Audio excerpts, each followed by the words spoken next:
Em Brasília, 19 horas.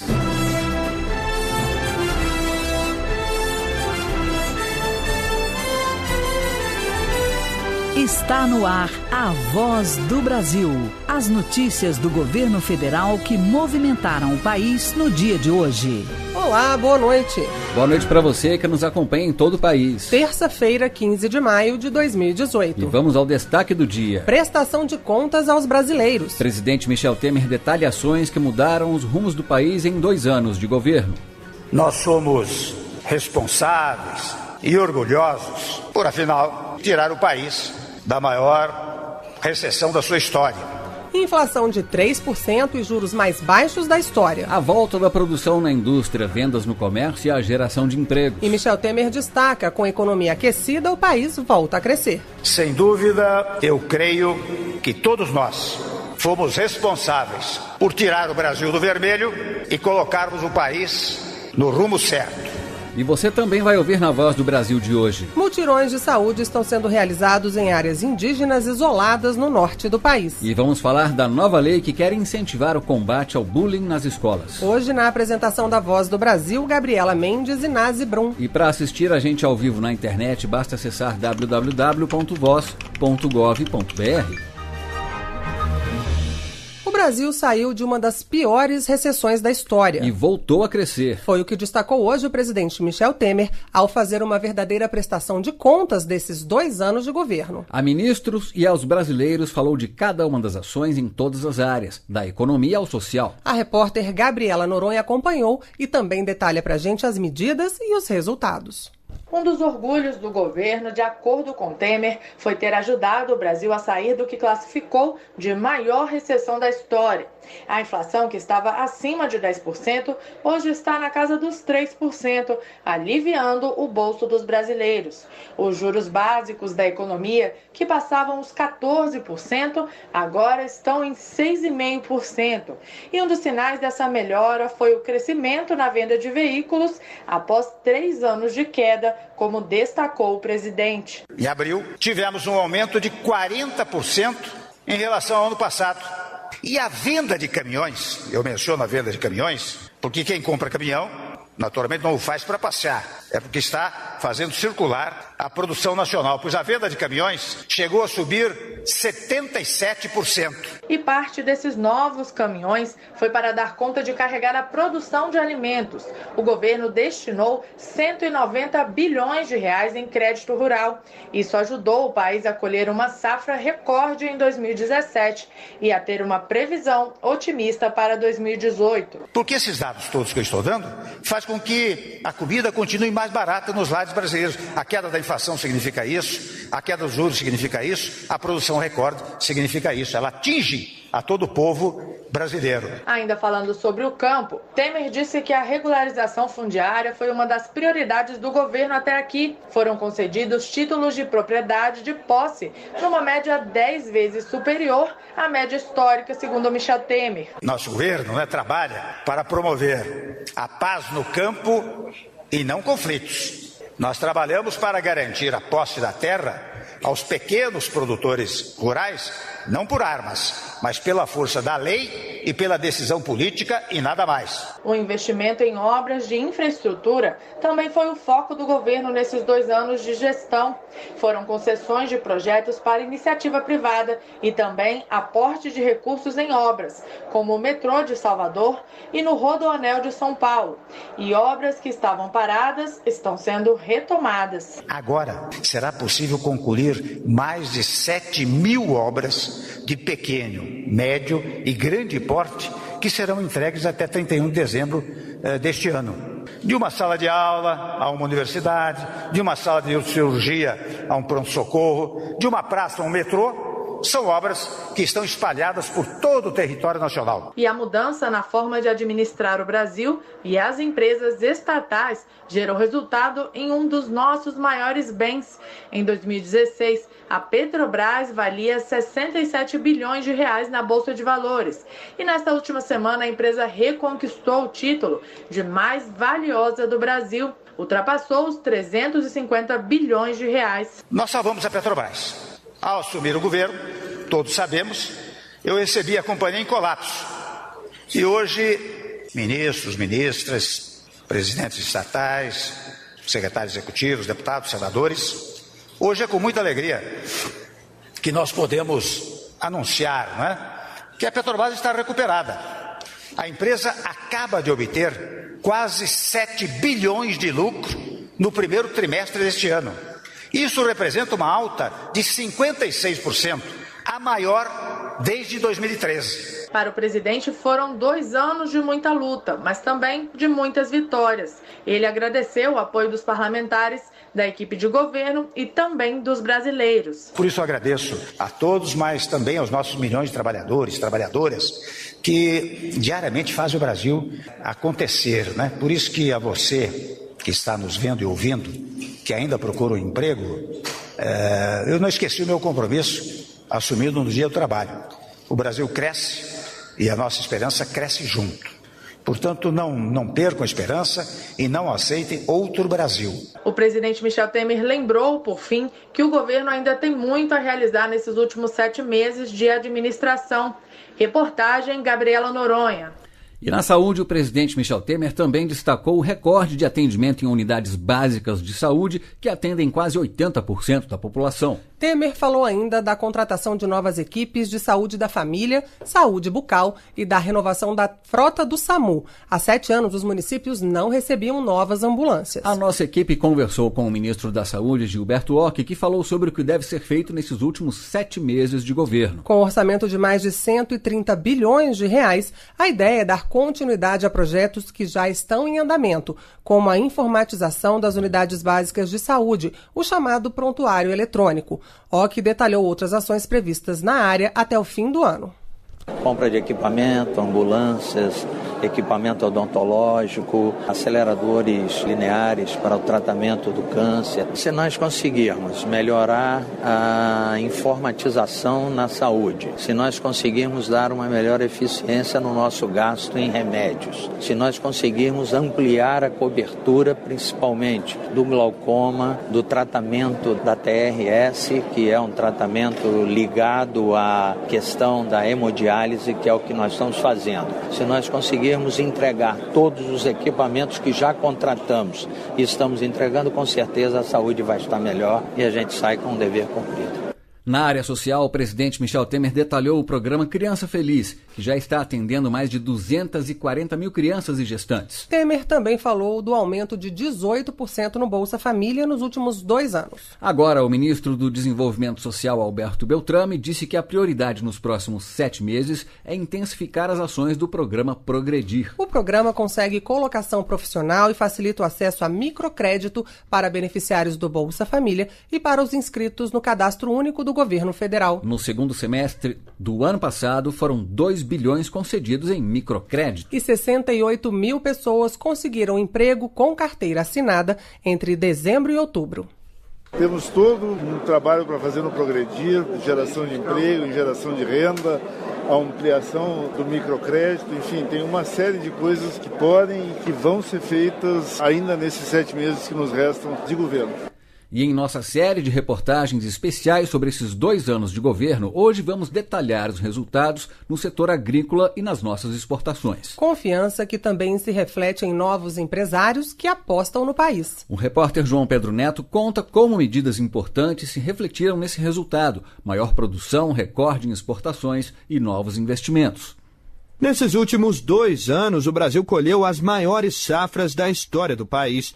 Só de grãos, foram 240 milhões de toneladas no ano passado. O Brasil é um dos 5 maiores produtores de alimentos do mundo. E para garantir boas condições aos produtores, o governo reforçou o crédito. Na safra 2017 e 2018, são quase 190 bilhões de reais para financiamento do agronegócio. O agricultor Roberto Paludo, do Distrito Federal, sabe bem a importância desse recurso. Ele é muito importante porque ele é antecipado, ele vem antes. Então te dá condições de você planejar a próxima safra e organizar para que quando chega a época do plantio você esteja 100% pronto para fazer a cultura. Não tem que ficar correndo desesperado atrás de recursos. O governo vem simplificando procedimentos e normas e reduzindo a burocracia. Na defesa agropecuária, conseguiu erradicar a febre aftosa no país. Outra frente é a abertura de novos mercados. Hoje o país vende para mais de 180 nações e para o ministro da Agricultura, Blairo Maggi, o setor, que responde por cerca de 1/4 da economia, teve papel importante na retomada do crescimento. O PIB do ano passado foi um crescimento de 1%, 70% desse crescimento veio do setor da agricultura e da pecuária. É o que mexe com a economia. Alimentos brasileiros por todo o mundo e que ajudam nas contas externas do país. A soja é o produto mais vendido para o exterior. Depois, produtos como o minério de ferro e o petróleo. E na balança comercial do país são 2 anos de recordes. Em 2017, o melhor resultado da história, um superávit de 67 bilhões de dólares, que é o saldo do que o Brasil vendeu a mais do que comprou de outros países. Segundo o ministro da Indústria, Comércio Exterior e Serviços, Marcos Jorge, o bom desempenho é fruto da simplificação dos procedimentos. Nós estamos com um pacote de simplificação que envolve 51 medidas de desburocratização, desde o portal único do comércio exterior, para que o exportador e o importador façam toda a sua operação em um único ambiente. Além disso, o país vem atraindo investimentos de outros países e maior participação de empresas privadas. Foram arrecadados 3 bilhões e 700 milhões de reais com concessões de aeroportos.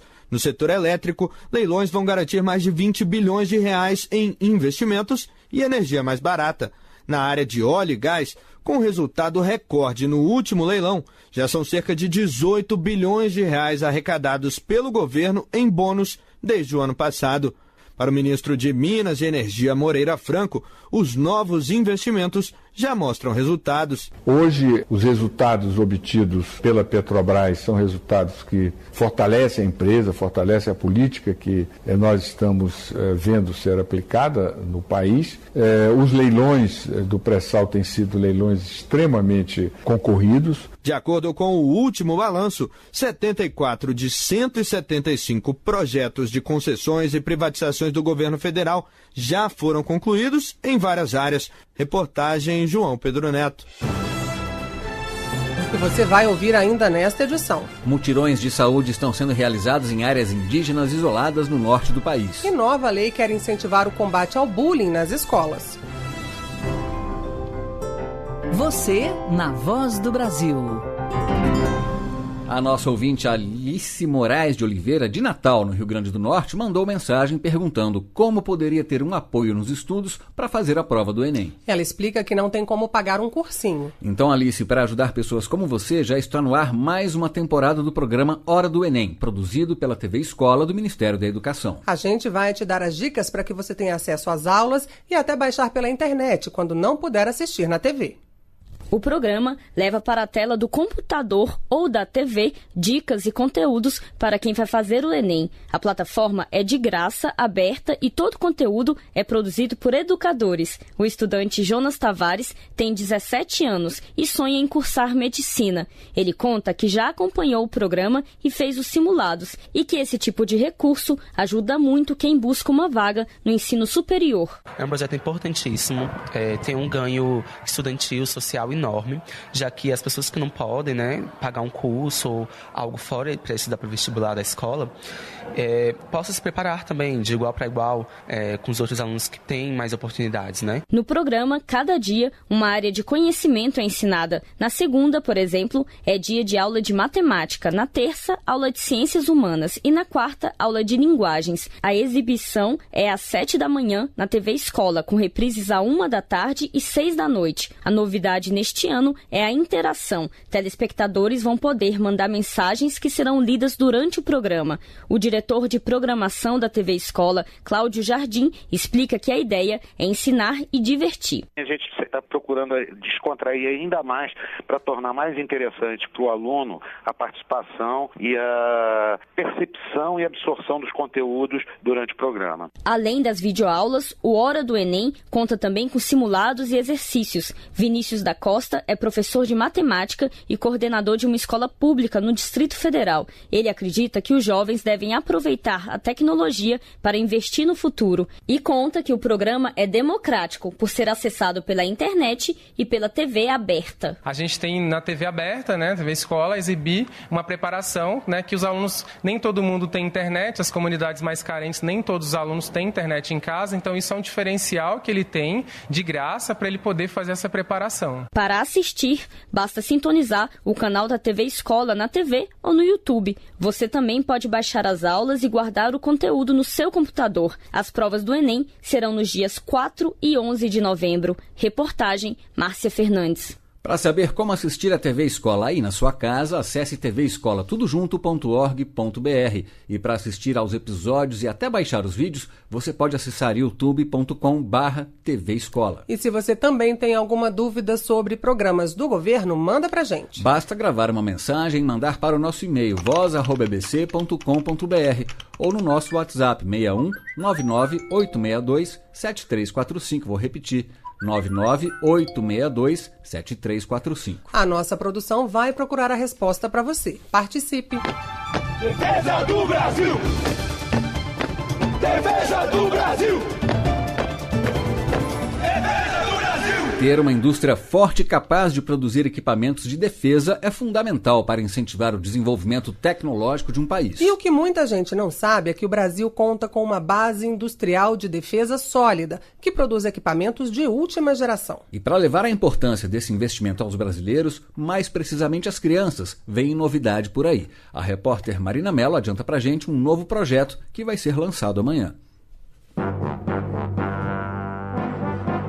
Mônica, Cebolinha, Cascão e Magali, personagens que fazem parte da história do Brasil, vão participar de uma aventura diferente, que vai envolver submarinos, blindados de guerra, satélites e aeronaves ultramodernas. Trata-se de um almanaque especial da Turma da Mônica sobre as Forças Armadas, assinado por Maurício de Souza, que é o criador dessa turminha tão querida por tantas gerações de brasileiros. Tudo começa quando o personagem Titi decide que quer fazer parte dos quadros das Forças Armadas. Magali, então, tem a ideia de chamar o vizinho dela, seu Nestor, que é oficial das Forças Armadas. A partir daí, as crianças embarcam num universo pra lá de interessante, que passa por uma explicação do que são as missões da Marinha, do Exército e da Aeronáutica e dos equipamentos utilizados pelos militares para poderem cumprir suas funções de proteger o nosso país por mar, terra e ar. O almanaque é fruto de uma cooperação entre o Ministério da Defesa e a ABDI, Agência Brasileira de Desenvolvimento Industrial. O diretor do Instituto Pandiá Calógeras do Ministério da Defesa, Oswaldo Reis, explica que o principal objetivo é fortalecer a indústria nacional de defesa. Esse acordo de cooperação entre a ABDI, né, a Agência Brasileira de Desenvolvimento Industrial, e o Ministério da Defesa, ele é uma parceria que é no âmbito desse acordo que visa a promoção, o fortalecimento e o desenvolvimento da indústria brasileira de defesa. O presidente da ABDI, Guto Ferreira, explica que o almanaque é mais uma medida fruto da parceria da agência com o Ministério da Defesa, no sentido de estimular o crescimento do setor. Nós passamos a discutir como engajar as novas gerações nessa cadeia industrial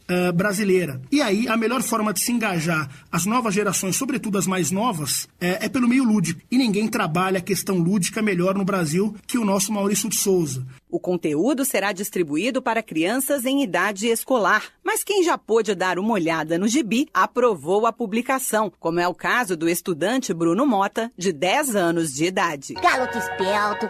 Eu achei muito legal porque eles entram em um montão de veículos tipo avião, tanque de guerra, navios. E é muito legal, né? Também é engraçado. Eu queria também andar no submarino, no tanque de guerra, no avião, no helicóptero. É muito legal. Seguindo a tradição das publicações de Maurício de Souza, o almanaque Turma da Mônica e a Indústria Brasileira de Defesa ensina de forma lúdica e muito bem-humorada a importância do trabalho das Forças Armadas do Brasil e será distribuído para crianças em idade escolar nas mais diversas ações voltadas ao público externo da Marinha, do Exército e da Aeronáutica. Reportagem Marina Mello.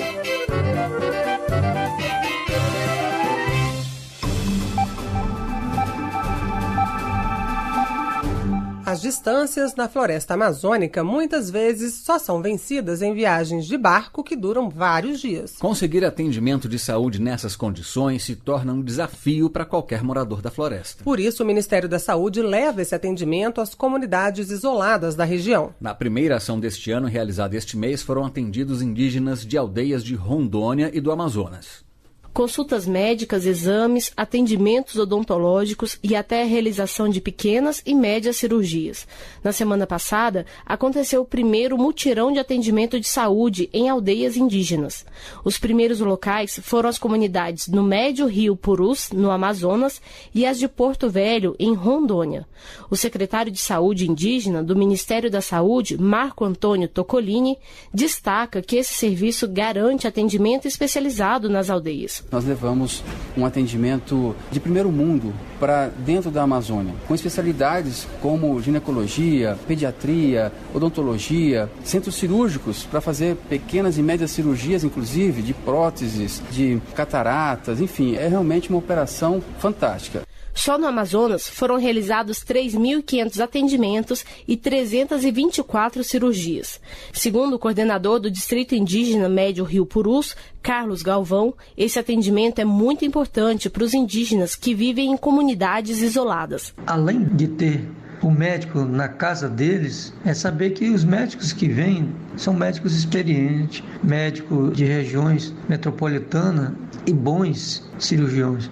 Então, ter esses profissionais aqui de ponta na aldeia para assistir a esse povo isolado não tem nem preço. E para garantir a chegada das equipes de saúde e de todo o equipamento necessário para o atendimento, o Ministério da Saúde contou também com a ajuda das Forças Armadas, como explica o secretário de Saúde indígena, Marco Antônio Toccolini. É uma operação de guerra. Marinha, Exército, Aeronáutica, eles se engajam dentro desse processo com um deslocamento logístico sem medida, porque são 40 toneladas de equipamento que nós levamos para dentro das aldeias. Nós temos verdadeiros hospitais que são montados dentro da floresta amazônica para os índios que lá vivem. Os casos que exigem atendimento de alta complexidade são encaminhados para hospitais públicos das cidades mais próximas. Ainda vão ocorrer mutirões em comunidades indígenas do Maranhão e Amapá. Reportagem Raquel Mariano.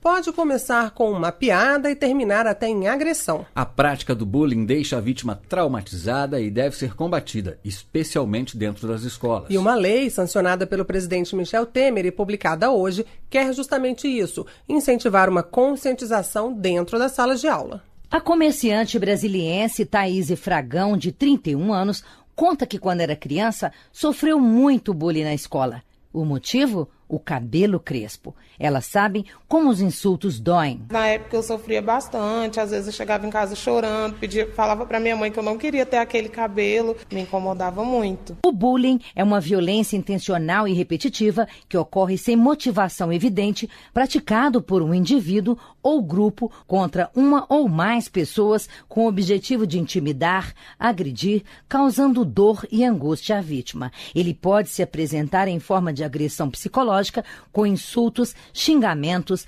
apelidos pejorativos e exclusão.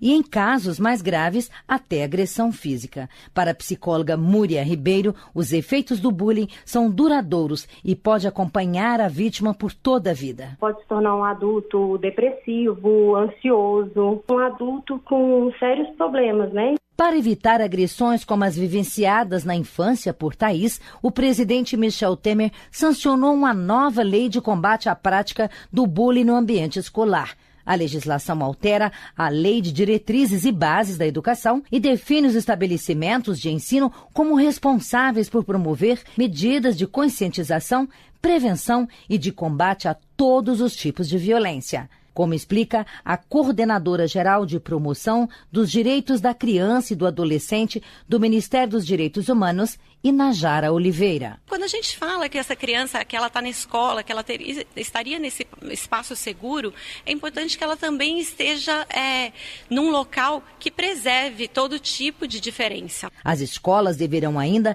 implantar ações voltadas à promoção de uma cultura de paz. Reportagem Cleide Lopes.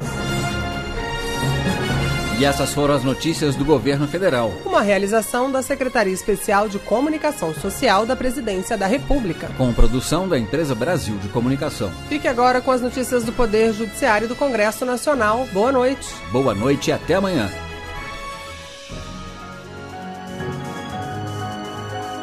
Brasil, ordem e progresso.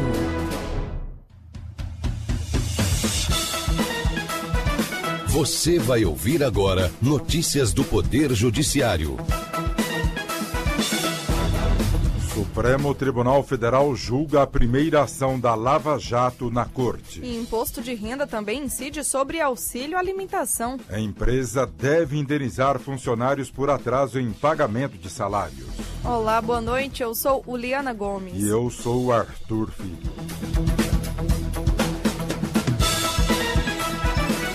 A segunda turma do Supremo Tribunal Federal julga o primeiro processo da Lava Jato na Corte. Na ação penal, o Ministério Público Federal acusa o deputado do PP, Nelson Meurer, pelos crimes de corrupção e lavagem de dinheiro. Lucas Scherer acompanha a sessão. Boa noite, Lucas. Boa noite, Arthur. Boa noite a todos. O parlamentar é acusado de ser um dos articuladores de um esquema de recebimento de propinas de empresas em troca de facilitar contratos com a Petrobras.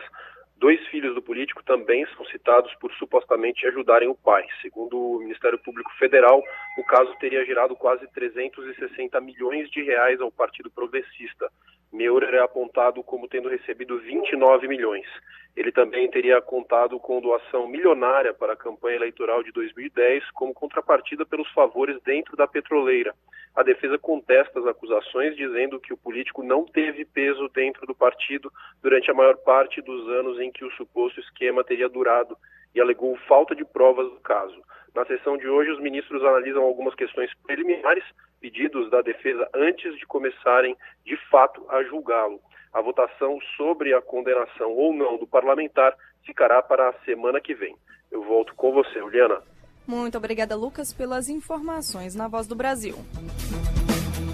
A Justiça Federal decide que imposto de renda também incide sobre auxílio alimentação. Isso vale para o benefício de auxílio alimentação ou refeição pago em dinheiro a empregado seletista. Johnny Luna. Na ação, a Fazenda Nacional afirmou que o benefício tem natureza salarial e não indenizatória, portanto, deve ser tributável. A Justiça Federal em Porto Alegre concordou com o argumento e esclareceu que, em âmbito nacional, o imposto de renda deve incidir sobre o auxílio-refeição ou alimentação pago em dinheiro. Empresa deve indenizar 2 pedreiros por atraso em pagamento de salários. Cada um vai receber R$5.000 por danos morais. Jéssica Vasconcelos. Durante 4 meses, os empregados tiveram salários retidos, o que acabou comprometendo a situação financeira deles. Eles afirmaram que tiveram que contrair dívidas para garantir o sustento da família. Conforme a Justiça do Trabalho da Bahia, a empresa não pode atrasar salário de funcionário com a justificativa de queda nas vendas ou na produção. Por isso, os pedreiros devem ser indenizados. Dono de animal solto na pista é condenado por acidente com um motociclista. Um boi surpreendeu o condutor da moto que teve sérios ferimentos. João Cláudio Silveira. O motociclista estava com a filha na garupa. Ela teve alguns arranhões, mas o homem precisou passar por várias cirurgias. Para a Justiça do Mato Grosso do Sul, o dono do boi, que fugiu e acabou invadindo a pista, é responsável pelo acidente, pois falhou com o dever de vigilância sobre o gado. A vítima vai receber mais de R$26.000 por danos morais, materiais e estéticos, além de pensão vitalícia mensal de R$1.500.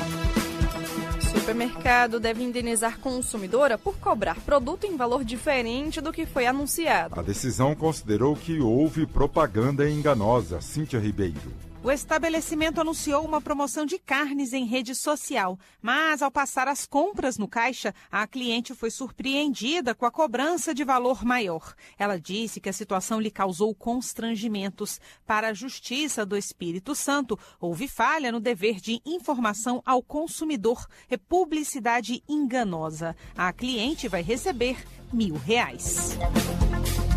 Você acompanha outras notícias do Poder Judiciário em 104,7 FM para o Distrito Federal e em torno, e também pela internet. Acesse www.radiojustiça.jus.br. Siga pelo Twitter. twitter.com/radiojustiça. E acesse ainda o portal de notícias do Supremo Tribunal Federal, www.stf.jus.br. Uma boa noite. A você, boa noite.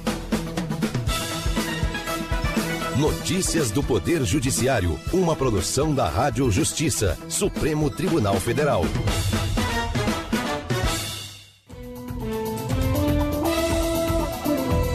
Está no ar, o Jornal do Senado. Fátima Bezerra e Lindbergh Farias reafirmam candidatura de Lula à presidência da República. Comissão aprova pagamento do ISS de aplicativo de transporte na cidade de embarque de passageiros. Congresso Nacional mantém veto a convênios de entidades filantrópicas. Estes são os destaques de hoje do Jornal do Senado, que começa agora.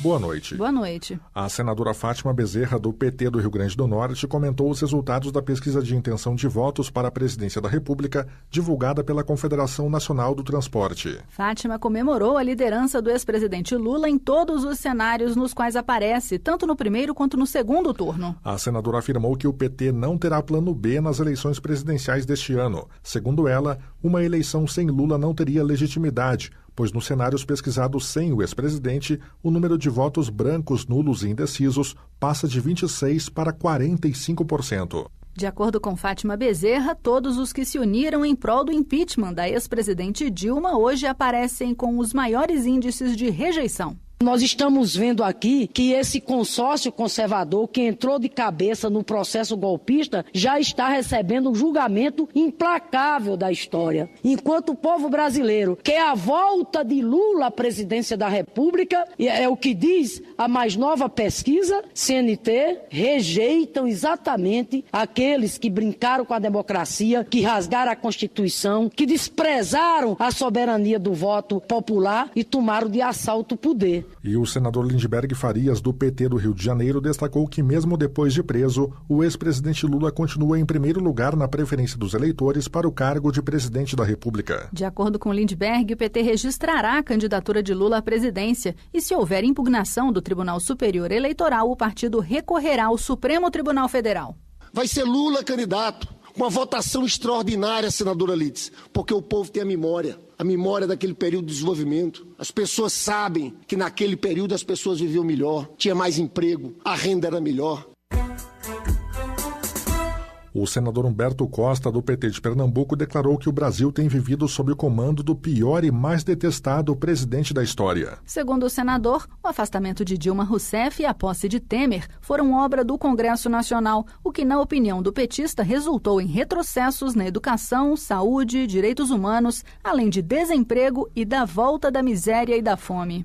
Humberto Costa disse que o país continua em recessão econômica, já que há 14 milhões de desempregados, com aumento da pobreza extrema em cerca de 11%, atingindo 52 milhões de brasileiros. Esse desempenho, segundo o senador, é suficiente para demonstrar a incompetência de Temer para administrar a área. Alguém absolutamente ilegítimo, ungido por um golpe parlamentar e que hoje comanda o país com 96% de rejeição popular e só se sustenta porque mantém uma base às custas do dinheiro público. Já o senador José Medeiros, do Podemos de Mato Grosso, afirmou que os apoiadores do impeachment de Dilma Rousseff não são os responsáveis pela situação econômica do Brasil. Segundo ele, as limitações de gastos públicos promovidas por Michel Temer foram necessárias porque os governos do PT deixaram a economia arrebentada e as administrações passadas gastaram sem definir prioridades. José Medeiros lembrou a melhora dos índices econômicos nos últimos 2 anos e saudou a responsabilidade do Congresso, que aprovou a emenda do teto de gastos. Para o senador, a medida rompeu com a ideia de que o orçamento do país seria infinito. O Brasil sempre fez isso, continuadamente, gastando. Isso tem impacto direto na saúde, na segurança, em todos os programas. Comissões. O imposto sobre serviços como o Uber deve ser recolhido na cidade onde é feita a corrida e não na sede da empresa do aplicativo. É o que diz um projeto de lei aprovado na Comissão de Assuntos Econômicos e que seguiu em regime de urgência para o plenário do Senado. Repórter Bruno Lourenço. A proposta do senador Ayrton Sandoval, do PMDB de São Paulo, quer acabar com as dúvidas sobre a cobrança do imposto sobre serviços de transporte de aplicativos como Uber, Cabify e 99. Segundo Sandoval, essas incertezas viram instabilidade para os prestadores de serviços, consumidores e prefeituras. O relator na Comissão de Assuntos Econômicos, senador Armando Monteiro, do PTB de Pernambuco, defendeu a ideia central do projeto de trazer mais justiça tributária. Ao invés do imposto ser recolhido no município em que está localizada a sede das empresas de tecnologia, passará a sê-lo no município de embarque do tomador de serviço. Ricardo Ferraço, senador do PSDB do Espírito Santo, também destacou o desequilíbrio que existe hoje e ressaltou a força desse novo setor da economia. Elas estão presentes em mais de 700 cidades e elas recolheram em 2017 algo muito próximo a 400 milhões de reais. Só que esses recursos estão, mais de 90% deles, concentrados em apenas uma cidade, na cidade de São Paulo. O projeto estabelece uma padronização de procedimentos de cobrança para simplificar o trabalho das empresas.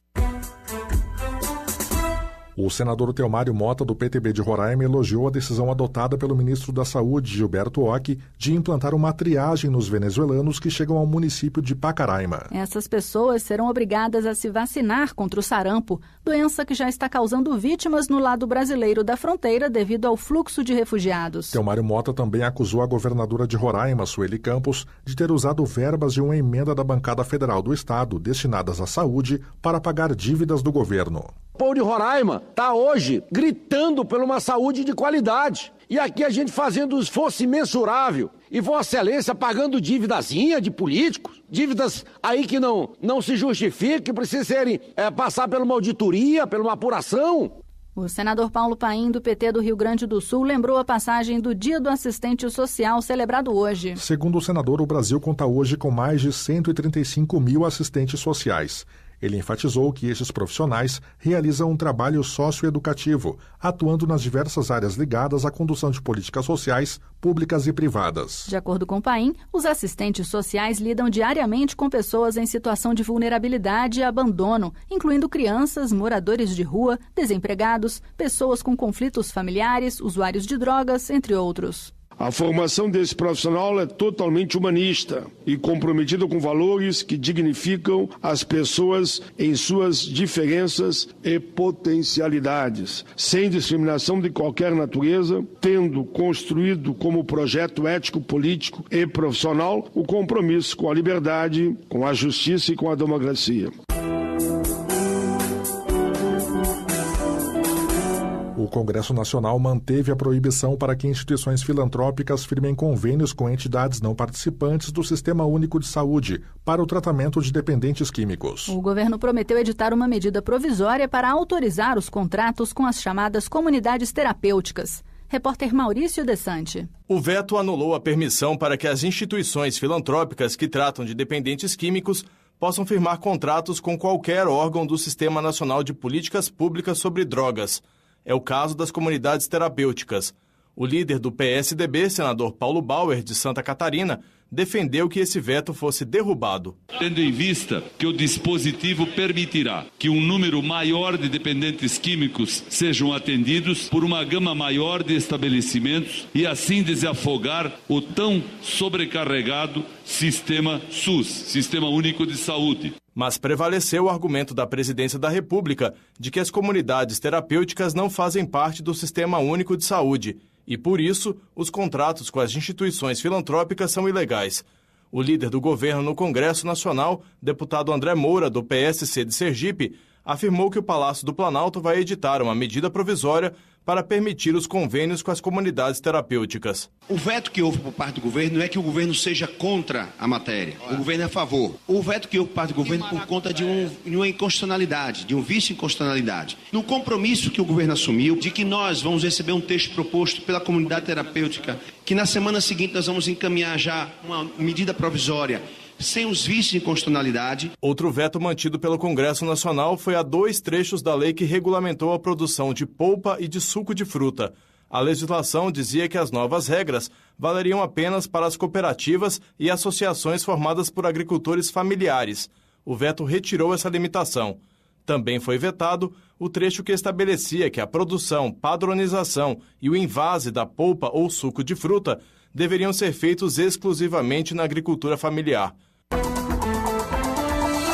Jornal do Senado. Apresentação Raquel Teixeira e Tiago Medeiros. Trabalhos técnicos Eliseu Caires. O Jornal do Senado fica por aqui. Acompanhe agora as notícias da Câmara dos Deputados. Boa noite. Boa noite.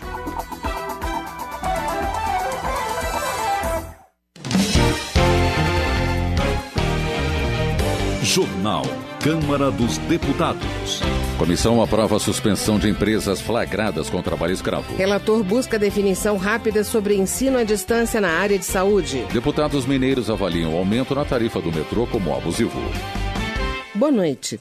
Como coordenador da bancada mineira, Fábio Ramalho, do PMDB, avalia como um desrespeito o aumento das passagens do metrô em 88%, autorizado pelo governo. Ele acusa o presidente Michel Temer de não ter força junto ao ministro das Cidades para suspender a decisão de elevar a tarifa. Fábio Ramalho frisa que se sentiu na obrigação de entrar com uma ação popular na Justiça que resultou na suspensão do aumento por meio de liminar. O deputado ainda critica o governo federal por não liberar recursos prometidos para Minas Gerais e, como forma de protesto, convoca a bancada a obstruir as votações.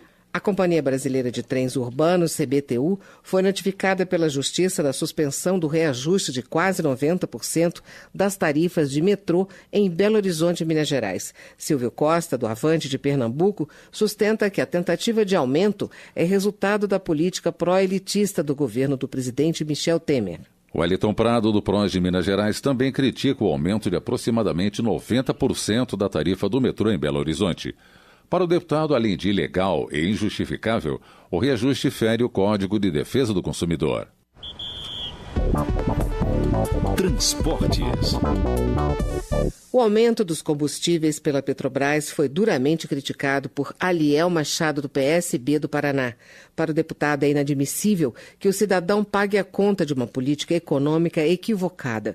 Ele cita a situação dos caminhoneiros de Ponta Grossa, que pela 7ª vez, somente neste ano, amargam o aumento nos combustíveis e precisam pagar para trabalhar. Com o lema Nós Somos o Trânsito, foi lançada no começo deste mês em Brasília a 5ª edição do Maio Amarelo, campanha internacional que chama a atenção da sociedade para o alto índice de mortos e feridos nas ruas e rodovias do país. Carmen Zanotto, do PPS catarinense, avalia que o uso do celular, o excesso de velocidade e a combinação de álcool e volante são os principais responsáveis pelo alto índice de acidentes. JHC, do PSB de Alagoas, comemora a decisão da Justiça do Estado de determinar o desligamento dos pardais eletrônicos de trânsito instalados em Maceió e a anulação de todas as multas geradas pelos equipamentos que, segundo ele, foram instalados sem o devido processo licitatório. O parlamentar ressalta que apoia as iniciativas de redução de acidentes, mas que o poder público não pode abrir mão das regras de licitação. Trabalho. Comissão de Desenvolvimento Econômico da Câmara aprova a proposta que proíbe empresas condenadas na Justiça pela utilização de trabalho análogo ao escravo de exercerem suas atividades pelo prazo de 10 anos. Carla Alessandra traz mais detalhes. A medida suspende o registro de pessoa jurídica, tanto das empresas que utilizarem o trabalho escravo, quanto daquelas que adquirirem produtos oriundos da exploração direta ou indireta desse tipo de trabalho. O relator na comissão, deputado Áureo, do Solidariedade do Rio de Janeiro, destacou que o objetivo da proposta é tornar a legislação ainda mais dura para coibir essa prática que tanto degrada o trabalhador e ainda prejudica a imagem do Brasil no mercado internacional. É inadmissível no século XXI a gente ter trabalho escravo no Brasil. Então a aprovação desse projeto na comissão foi fundamental para combater o trabalho escravo. A presidente do Conselho Nacional de Direitos Humanos, Fabiana Severo, afirmou que o projeto deve sim ajudar no combate ao trabalho escravo, porque representa na prática uma sanção econômica para toda a cadeia produtiva. O que esse projeto de lei pretende é uma medida de sanção de natureza econômica e que, sem dúvida, vem para ajudar no combate ao trabalho escravo, seja do ponto de vista da repressão do ponto de vista econômico, quanto também da prevenção ao trabalho escravo. Porque o trabalho escravo contemporâneo está relacionado com o capitalismo, com a exploração de uma atividade econômica. E dessa forma, uma sanção econômica acaba sendo muito mais eficaz do que a sanção tradicional, principalmente por meio do direito penal, que não alcança outros segmentos da cadeia produtiva que se beneficia da exploração do trabalho escravo. A proposta que suspende o registro de pessoa jurídica de empresas condenadas por trabalho escravo ainda vai ser analisada pela Comissão de Constituição e Justiça. Da Rádio Câmara de Brasília, Carla Alessandra. Homenagem. Pedro Cunha Lima, do PSDB da Paraíba, lamentou a morte prematura do deputado Rômulo Gouveia, do PSD paraibano. Ele citou a legião de amigos que o parlamentar conquistou e o compromisso que sempre teve com o cidadão. O deputado lamentou ainda o falecimento do vereador de Campina Grande, Lula Cabral, e lembrou a trajetória do político. A morte do deputado Rômulo Gouveia também foi lembrada por Esperidião Amin, do PP catarinense. Ele ressaltou a maneira afetuosa com a qual o deputado paraibano tratava os mais jovens, além do exemplo que deixou para as próximas gerações. Eleições. Está liberada a partir de hoje a doação por pessoas físicas no sistema crowdfunding para pré-candidatos na eleição deste ano. Marcos Pestana, do PSDB mineiro, elogia a iniciativa, mas pede audiência com o presidente do Tribunal Superior Eleitoral para tratar de um possível aumento no limite diário de doação por meio de cartão de crédito, atualmente fixado em pouco mais de R$1.000. Ao ressaltar a pesquisa na qual o ex-presidente Lula continua liderando a corrida eleitoral deste ano, com 32,4% das intenções de voto, Décio Lima, do PT de Santa Catarina, avalia que o resultado é fruto de uma tomada de consciência da população. Para ele, a participação do petista nas eleições é importante para garantir a democracia. Educação. A Associação dos Estudantes de Ensino Superior de Poções paralisou por tempo indeterminado o transporte até as instituições de Vitória da Conquista em razão dos riscos oferecidos pelos ônibus da empresa terceirizada pela Prefeitura de Poções. A situação de insegurança preocupa Alice Portugal, do PCdoB da Bahia, que faz um apelo à Prefeitura Municipal para que atue em defesa da segurança dos jovens universitários. Saúde.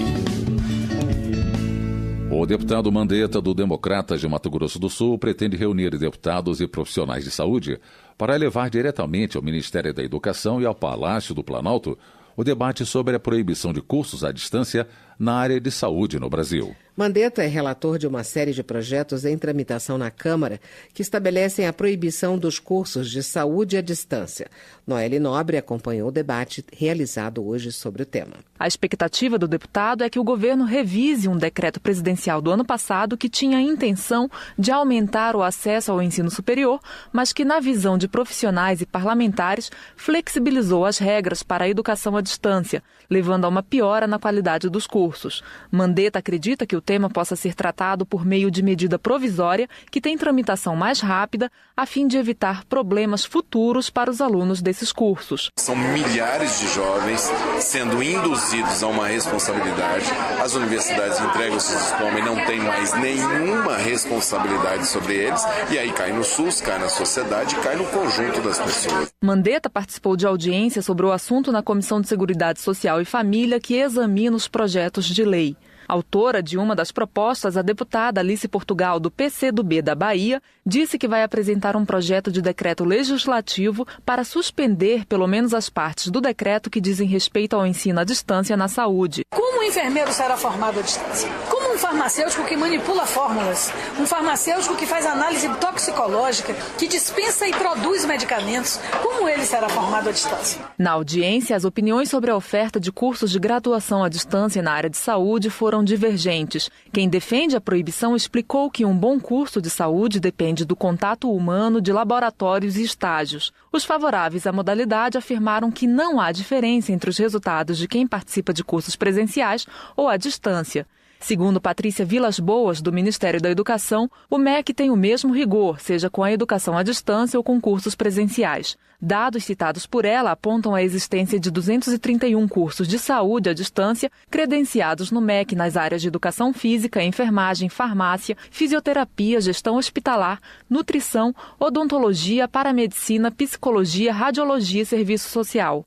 No entanto, Zilamar Costa, do Conselho Federal de Farmácia, trouxe dados atuais de que há 616 mil vagas autorizadas em educação à distância na área de saúde, um aumento de 124% na comparação com fevereiro de 2017, quando havia 274 mil vagas. O panorama da saúde é violento em termos de qualidade. É impossível que se estabeleça prática em atividades práticas que se reduzem nos cursos EAD em 3 a 4 encontros presenciais. Na contramão, Carlos Roberto Longo, da Associação Brasileira de Educação à Distância, ressaltou os benefícios da modalidade. O aluno do EAD tem o mesmo tempo de contato com pacientes e práticas laboratoriais, além, é claro, de até 30% de carga horária presenciais nas disciplinas teóricas. O deputado Mandetta espera apresentar seu relatório sobre os projetos de lei em até 60 dias. Ele está recolhendo contribuições para montar seu texto. Da Rádio Câmara de Brasília,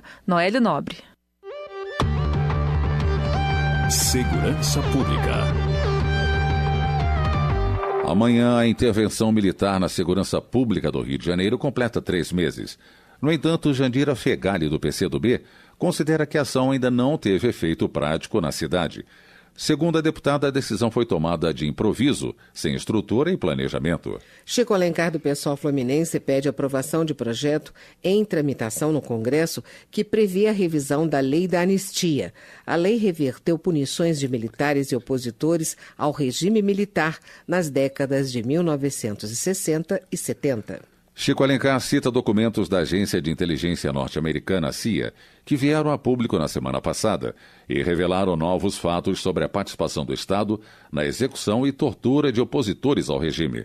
O projeto torna imprescritíveis graves violações cometidas naquele período. Delegado Edson Moreira, do PR Mineiro, classificou como fantasiosos os documentos produzidos pela Agência de Inteligência Norte-Americana sobre a determinação do ex-presidente Geisel de autorizar a continuidade da política de execução de opositores ao regime militar.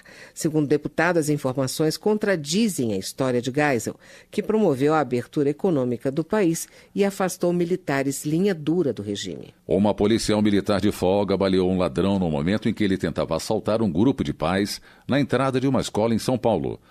Ao apoiar a ação da cabo Kátia Silva Sastre, Major Olímpio do PSL critica os que lamentaram o ato da policial que, na opinião do parlamentar, deveria ter sido promovida por bravura.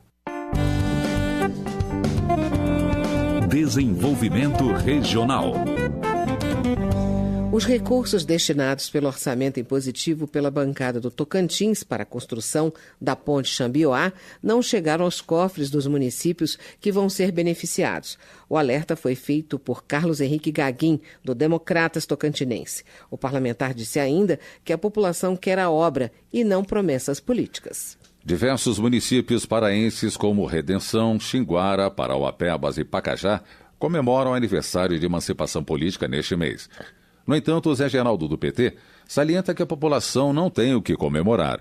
Segundo ele, sem dinheiro para manter os serviços básicos aos cidadãos, as prefeituras tiveram que cancelar as festas de aniversário. O aniversário de 168 anos de emancipação política da cidade de Maragogipe, no Recôncavo Baiano, foi lembrado pelo deputado Caetano, do PT da Bahia.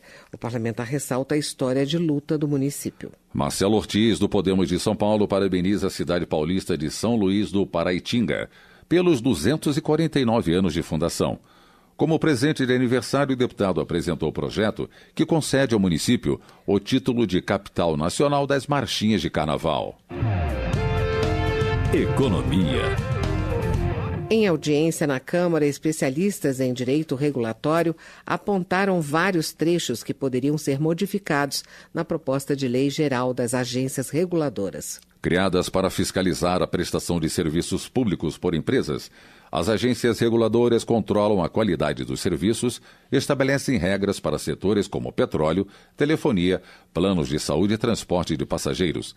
Quem traz mais detalhes sobre o debate é Silvia Munhato. O projeto de lei prevê que essas autarquias terão autonomia funcional, decisória, administrativa e financeira. O relator da comissão especial que analisa o texto, deputado Danilo Forte, do PSDB do Ceará, afirmou que há pressões para aprovar o texto da forma como está, para que ele não tenha que votar para o Senado. Mas o deputado ressaltou que as audiências públicas vêm mostrando preocupações importantes. E hoje o que a gente percebe é uma preocupação aqui de mudanças que possam, inclusive, garantir os princípios do projeto de lei, que é exatamente de garantir uma maior autonomia, essa autonomia passando necessariamente por uma reorganização funcional e passando também por uma adequação financeira para a sustentabilidade das próprias agências. A professora da Fundação Getúlio Vargas do Rio de Janeiro, Patrícia Sampaio, defendeu uma ampliação da autonomia proposta. Em sua apresentação, ela sugeriu que, como ocorre na Lei de Defesa da Concorrência, o projeto proíba questionamentos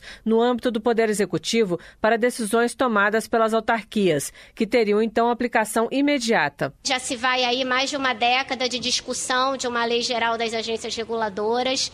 O que for possível acolher sem retardar o processo legislativo e o que puder ser trazido, que sejam alterações de redação, mas que são importantes para trazer transparência, porque isso também reduz a insegurança jurídica. Quer dizer, o Congresso entrega a lei à sociedade, mas vai caber à sociedade aplicá-la. Quanto mais direta, clara, com menos remissões ela for, menos questionada ela será e, com isso, mais efetiva, atendendo, portanto, aos princípios da administração pública. Danilo Forte anunciou que pretende apresentar o seu parecer nos próximos 15 dias. A intenção do relator é concluir a votação da proposta até o próximo dia 23. Com informações da Agência Câmara de Brasília, Silvia Munhato. Os Correios planejam fechar 513 agências por todo o país nos próximos meses. Pedro Kizai, do PT de Santa Catarina, conclama a população para se manifestar contra essa decisão. De acordo com ele, depois desse fechamento, o próximo passo do governo é a privatização da empresa e a entrega do patrimônio ao setor privado. Na opinião de Jorge Sola, do PT da Bahia, a emenda constitucional que congela os gastos públicos por 20 anos foi criada pelo governo atual com o objetivo de beneficiar a especulação financeira. O deputado acrescenta que em 2 anos de administração, o governo federal elevou a dívida pública de 36% do PIB para mais de 60%. Bom Gás, do PT do Rio Grande do Sul, destaca que o Palácio do Planalto desistiu de usar o slogan "O Brasil voltou 20 anos em 2", em comemoração aos 2 anos da gestão do presidente Michel Temer. O deputado considera que o texto elaborado pela própria presidência é uma confissão do retrocesso gerado pelo governo federal no último biênio. Bom Gás informa ainda que a Comissão Especial da Câmara deve votar amanhã relatório que flexibiliza o uso de agrotóxicos no país. Contrário ao projeto, ele argumenta que o Brasil está legislando ao contrário do resto do mundo. Segundo o congressista, enquanto os países desenvolvidos endurecem as regras para o uso desses produtos, o Brasil abre as nossas lavouras para o uso de venenos. Valdir Colato, do PMDB de Santa Catarina, também registra o trabalho da Comissão Especial da Câmara, que discute o projeto sobre produtos fitossanitários. O deputado argumenta que esses produtos são remédios feitos a partir das plantas e que alguns, por desconhecimento, os chamam de venenos ou de agrotóxicos. Valdir Colato destaca a importância de facilitar o registro de defensivos agrícolas e de o Brasil desenvolver mais tecnologia para o setor. Léo de Brito, do PT do Acre, exalta o trabalho desenvolvido pelo Instituto de Defesa Agropecuária e Florestal do Acre, que, segundo ele, mantém o estado livre da febre aftosa há 13 anos. A 3ª edição da Feira Nacional da Reforma Agrária, realizada em São Paulo, foi exaltada pelo deputado João Daniel, do PT de Sergipe. Ele ressalta que a iniciativa é do Movimento dos Trabalhadores Sem Terra e contou com vendas de produtos de assentamentos e vasta programação cultural. Meio Ambiente. Joaquim Passarinho, do PSD do Pará, informa que o IBAMA realizou uma operação na qual queimou cerca de 3 milhões de reais em máquinas e tratores de empresas que realizavam garimpo ilegal na região de Taituba. No entanto, o deputado que defende a fiscalização sugeriu que, no lugar de destruir as máquinas, o órgão doe todo o patrimônio apreendido aos municípios. No fim de abril, a 9ª Vara Federal no Pará concedeu liminar que obriga a Noxc, Hidro Brasil Limitada, e Alunorte, Alumina do Norte do Brasil, S.A., a reduzir os impactos ambientais que causam no Estado. Nesta perspectiva, Edmilson Rodrigues do PSOL protocolou requerimento solicitando a instalação de uma CPI para investigar os crimes ambientais sistêmicos naquela região. Termina aqui o Jornal Câmara dos Deputados, com trabalhos técnicos de Everson Gonçalves, locução de Tércia Guimarães e Paulo Gonçalves. Uma boa noite para você. A Voz do Brasil está de volta amanhã. Boa noite a todos. Voz do Brasil. De segunda a sexta, às 19 horas. Boa noite.